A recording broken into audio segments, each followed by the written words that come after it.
त्यांच्या जीवन कार्यावर अनाथांची यशोदा हा अनुभवपट आणि ही सिंधुताई सपकाळ या चित्रपटाची निर्मिती देखील करण्यात आली होती। अवघ्या 9व्या वर्षी सिंधुताई सपकाळ यांचा विवाह लावण्यात आला। दरम्यान समाजातील अनाथ निराधार मुलांविषयीचा असलेल्या कळवळामुळे त्या समाजकार्याकडे वळल्या आणि बालसदन या संस्थेची स्थापना करून त्यांनी शेकडो अनाथांचा सांभाळ केला।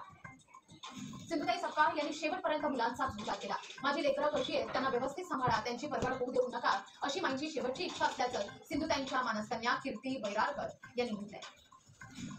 सिंधुताई सपकाळांनी केलेलं सामाजिक कार्य कायम स्मरणात राहील। त्यांच्या प्रयत्नामुळे अनाथ मुलं चांगलं जीवन जगू शकली असं ट्विट करत पंतप्रधान नरेंद्र मोदींनी सिंधुताई सपकाळांना श्रद्धांजली अर्पित केली। आईच्या ममतेनं हजारो अनाथांचा सांभाळ करणाऱ्या मातृदेवता होत्या। त्यांच्या अचानक जाण्यानं समाजसेवेतील एक प्रेरणादायी व्यक्तिमत्व आपल्यातून हरपले अशा शब्दात मुख्यमंत्री उद्धव ठाकरे यांनी शोक व्यक्त केला। सिंधुताई सपकाळांच्या निधनामुळे अनाथांच्या डोक्यावर मायेचं मातृछत्र धरणारी माय हरपली आहे। सिंधुताईंच्या निधनानं महाराष्ट्राच्या सामाजिक क्षेत्राची मोठी हानी झाली आहे अशा शब्दात उपमुख्यमंत्री अजित पवार यांनी सिंधुताईंना श्रद्धांजली वाहिली।